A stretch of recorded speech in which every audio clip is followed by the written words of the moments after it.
Yo, Larissa! How you been lately, girl? How's my favorite sister-in-law doing? Hey, Beth Ann. Lately? Just the usual, really. I haven't been up to much. I don't mean that. I mean, do you have a boyfriend yet? No, I don't have a boyfriend yet. Oh, Larissa, you poor thing. Do you really think you can keep going on like this? This is no way for a woman of your age to be living. What's the point in rushing after all this time? It can't be helped.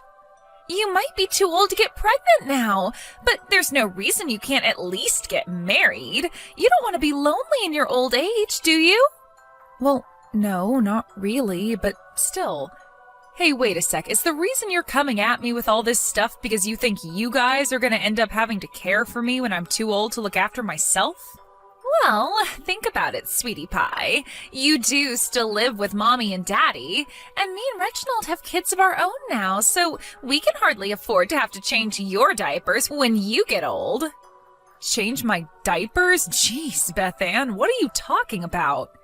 Talk about being overly dramatic. Sheesh. I assure you, you'll never have to worry about looking after me. I have plenty of retirement money saved up, so you can just forget about all this and stop worrying. Larissa, now you listen to me, and you listen to me good. Your parents, or your brother, Reginald, my husband, might not have the nerve to say this to you, but you're over-relying on your parents. It's time to grow up. Is that so? Reginald's 8 years your senior, and I think your parents spoil you because you're their youngest. But you're over 30 now, sweetie pie. No matter which way you look at it, it's time to pull your bootstraps up and get your life together. I know independence is scary, but you have to fly the nest at some point. And there was me thinking I already was independent. Oops. Forgive me for that, sweetie pie. You caught me off guard. How exactly are you independent? You might have that job you do on your computer, but you still live with your parents. Yes, that's right. Wait a sec. You don't actually think working from home constitutes a real job, do you? You do understand that in the eyes of the world, you're nothing but an unemployed hermit loser, right? Who cares what the world thinks? The bottom line is I make enough money to support myself and pay the rent here. I even help you cover Joseph's college fund, don't I? I can see you're awfully worried about me, but I can assure you I'm not struggling at all, so please stop. Wow, so you chip in a little here and there for my son's college fund. Whoop-de-doodle-doo. What do you want, to meddle? Okay, so even if we accept, for argument's sake, that things are okay now, who's to say how you'll be doing in 5 or 10 years? It's time you had a long, hard think about your future, pumpkin pie. You need to bag yourself a man with a stable job soon, before it's too late. Sure, it'd be nice if I met someone. You say that, but you're not even trying. You can't seriously think you have time to be sitting around doing nothing at your ripe old age. You won't be able to find a husband if you wait much longer. I'll cross that bridge when I come to it. You really are the most naively optimistic, delusional woman I've ever met. I'm not saying these things to be mean or insensitive. I just want what's best for you. I see. Think about it. Your dad's health isn't great, and he's sure to need care one day, right? And get this, he told me the thought of you still being a lonely old spinster from when that time comes makes him frightfully anxious. You simply cannot go on like this, my dear. Something tells me my dad didn't refer to me as a lonely old spinster, but whatever, Beth Ann. You can say what you like. Anyway, let me get this straight. What you're saying is that, basically, you and Reginald want to live with my parents and care for them in their old age? No, actually, that's not what I'm saying at all. But if you don't get your life together soon, they're inevitably going to end up relying on me and your brother. And another thing, why the hell do you need 2 rooms all to yourself in that house? Because I use one as a study and one as a bedroom. You think you have a right to everything in that damn house just because it belongs to your mommy and daddy, don't you? Were you raised with no discipline whatsoever? I've never known anyone so spoiled. The bottom line here is that you need to find a man to put a ring on your finger and get your life in order as soon as possible, because I can assure you, sweetiekins, time waits for no woman. I can't think of anything more tragic or miserable than an old unmarried woman spending her retirement all on her own. And your arbitrary assumptions should matter to me. Why exactly? Do not give me attitude, woman. I am going out of my way to help you here. In fact, I was kind enough to use my free time to find some dating sites and marriage agencies for you to try out. So I need you to put some effort into finding a man on your end, too. Do I make myself clear? You better do what I say. Remember, my sweet little pumpkin pie, I only have your best interests at heart here. I'd never do anything if I didn't think it was what you needed.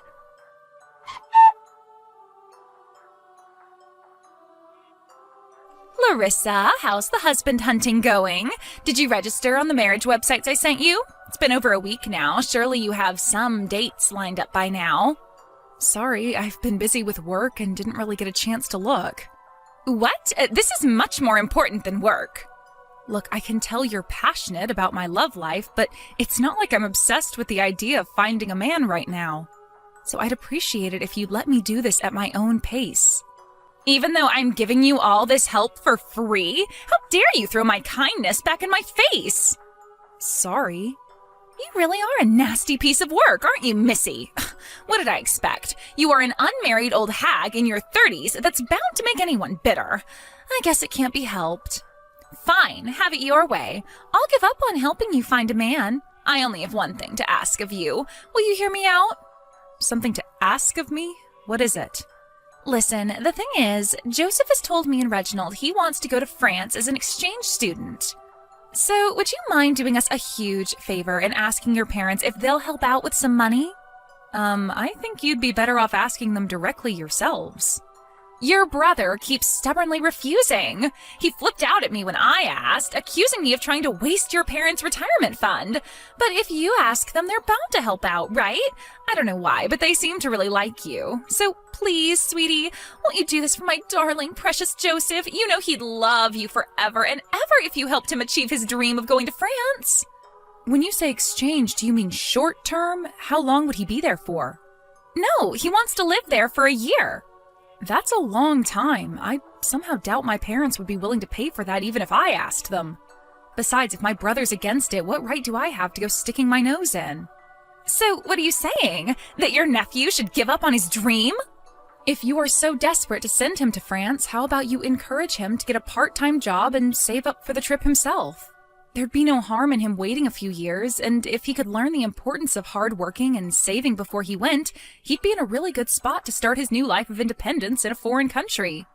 No, I want him to go while he's still a student. But it's not mine or my parents' job to realize your dreams.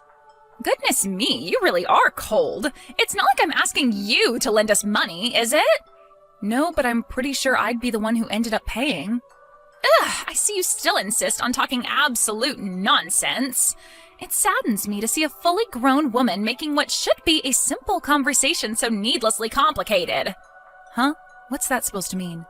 Listen, Larissa, won't you just ask them for me? Won't you just try once? If they say no, I'll never mention it again. Surely that's the least you can do for me. Look, Bethann, I wouldn't normally bring this up, but I feel like you forced my hand. Joseph hasn't been studying at all since he went to college, has he? I hear all he does is go out partying and smoking weed with his friends. I'd have to be a sandwich short of a picnic to lend him so much money given his current priorities. I think you should seriously consider whether he actually needs this money or whether it's even appropriate for him to have it in the first place given his behavior lately before pressuring me for financial support.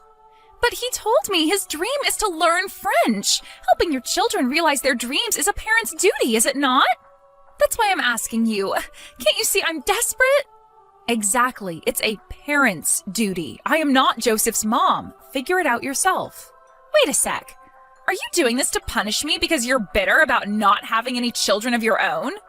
Excuse me? You're doing this because I got married and had a son while I was still young, aren't you? You're jealous, aren't you? I'm really not. It's fine, I understand. It's only natural you'd act this way, given your situation. You're nothing but a sad, childless, bitter old woman trying to convince yourself you made the right choices by acting like you're above me. It'll be practically impossible for you to have children at your age, after all. If, by some miracle, you did manage to conceive, the baby would probably come out all weird and deformed. That's why you're so cold towards my Joseph, isn't it? Normally aunts spoil their nephews, but to you, he represents what could have been had you not been so hopelessly ignorant of the realities of being a woman. I spoil him in my own way, Beth Ann. I just draw the line at year-long study expeditions to France. He is becoming a little cocky these days, though. Aha! There it is. You won't ask your parents because you're jealous. It's as plain as day. No, like I already told you, you're wrong. You really are the most useless person I have ever met. Anyone would think you'd be more than willing to help out, given that your fate as excess baggage is more or less a guarantee at this point. Mark my words, Missy, no one will be around to help you if you carry on being this nasty and insensitive for much longer. I don't need anyone to help me. You might be able to get away with this atrocious attitude of yours while Mommy and Daddy are still around to keep a roof over your head. You're only doing this because you don't yet understand the harsh realities of life, but I promise you, one day you will. Me and your brother will absolutely not be looking after the hag in the kids' bedroom, ever. Huh? The hag in the kids' bedroom? Is that supposed to be me? Duh, of course it is, doofus. Joseph told me the other day. It's what kids these days are calling tragic old women like you who never leave their parents' house, apparently. I see. You know, old, single, barren wastelands like you. The only value in you existing now is to help me invest in my son's future. Because it's our duty as humans to breed, multiply, and care for our offspring. It's about time you woke up and smelled the coffee. Larissa, you're the garbage of society.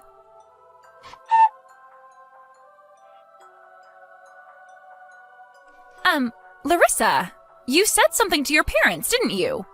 By any chance, are you talking about the money to send Joseph to France for study? I knew it, so you did say something. I didn't say a thing. How can that be? I can't believe my boy finally mustered up the courage to ask his grandparents for the money himself, only for them to go and ask you for it instead? That's because my mom and dad can't afford to help him. He needs $40K after all, right? It's hardly pocket change you're asking for here, Beth Ann. That's a lot of money. I'm not sure why you seem to think my parents have the stuff growing on trees, but they don't. Surely you have some savings stashed away somewhere. I have seen how luxurious your house is. Don't try and pull the wool over my eyes. We live in an aging society now. Life expectancy is up, and I have no idea how long my mom and dad are going to be around, so looking after them during their retirement is a big source of worry for me. Old people get old. It's what they do. This is why the economy's in the shitter, because of tightwads like you sitting on big piles of cash and not spending anything. Look, if you think you'll be able to pay me back, I am happy to give you a loan. But you wouldn't be able to do that, would you? You're horrible. You've got all that money, but you do nothing but hog it to yourself.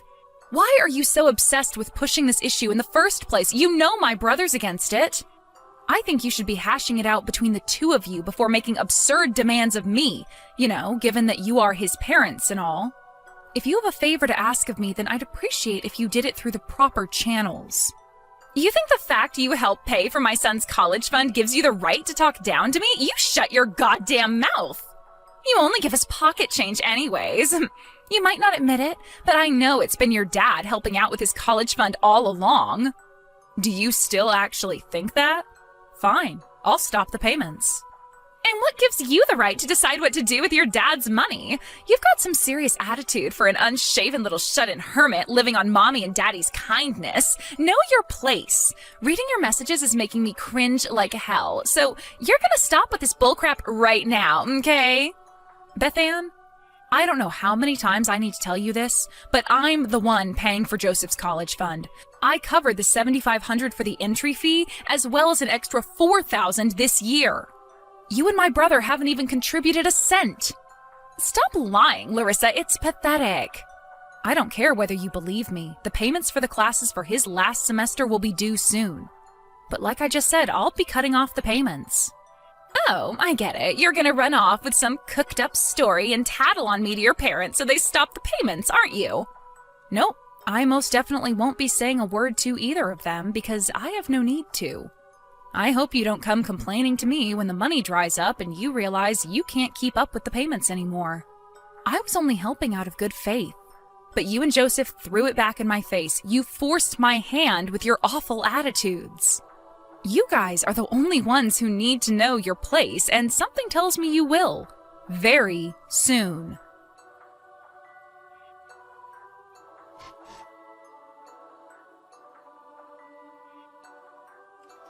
Larissa, there's, a little something I need to talk to you about. What do you want?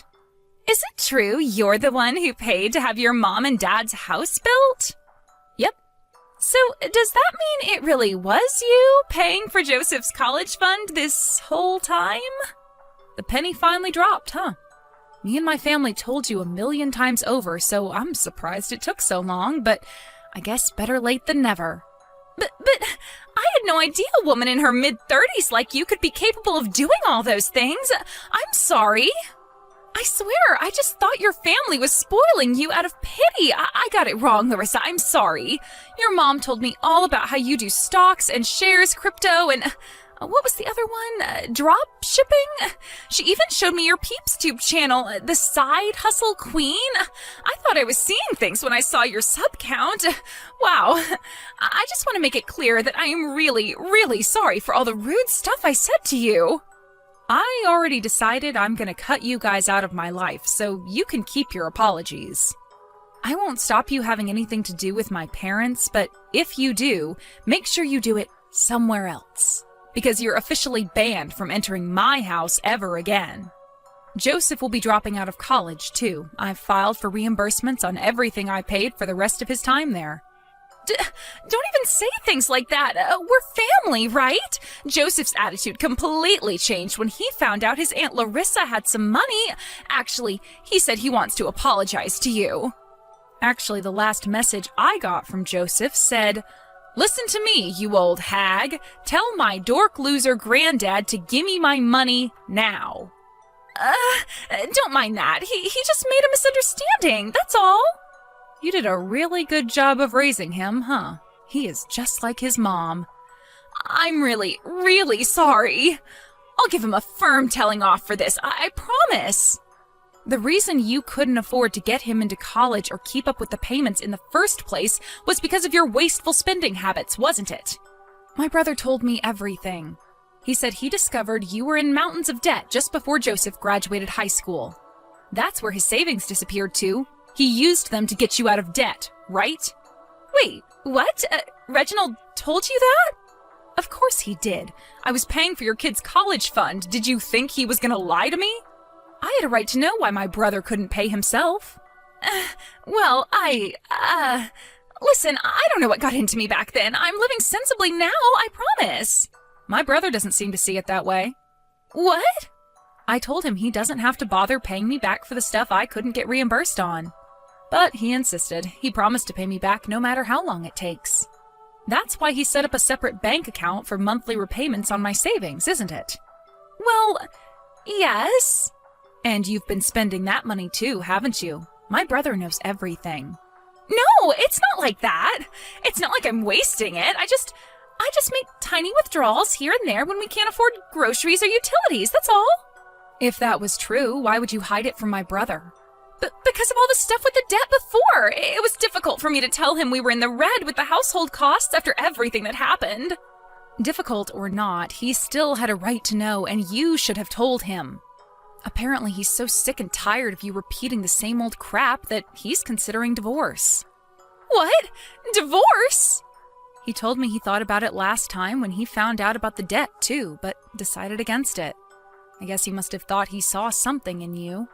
He knows he was wrong now, though. He said you helping yourself to his bank account was the last straw. Think about it from his perspective. He'll never have any money, no matter how much he saves, as long as he's married to you, will he? And that's not all. You were plotting to scheme and contrive your way into living with our parents, weren't you? No, I just wanted to help them somehow. Drop the act already, Beth Ann. I know you had your sights on the house. They told me how you kept incessantly asking them to let you move in. That's the real reason you kept pestering me to look for a husband and move out, isn't it? I was an obstacle in the way of your sinister little plan, and you needed me out of the house at all costs. Larissa, I'm sorry. I can't believe I was so wrong about so many things. You've done nothing but take advantage of me and my family's goodwill since you got your claws into my brother. We're not going to let you get away with it for a second longer. If you're so desperate for your son to go back to college, then I suggest you find a job and pay for it yourself. No, please, I swear I'll never ask for the France money ever again. I'll never cause you trouble again for as long as I live. Please, I am begging you to forgive me. If you forgive me, Reginald might change his mind on the divorce. This is all your fault, Beth Ann. You made your bed, now lie in it. I'll never forget how disgracefully you treated me and my family. I think giving birth to a child is an amazing thing, but you only have yourself to blame for not being able to afford his college fees. How about you take a long, hard look in the mirror and tell me which one of us is really the garbage of society? At the very least, the only person in my brother's household that's useless is you.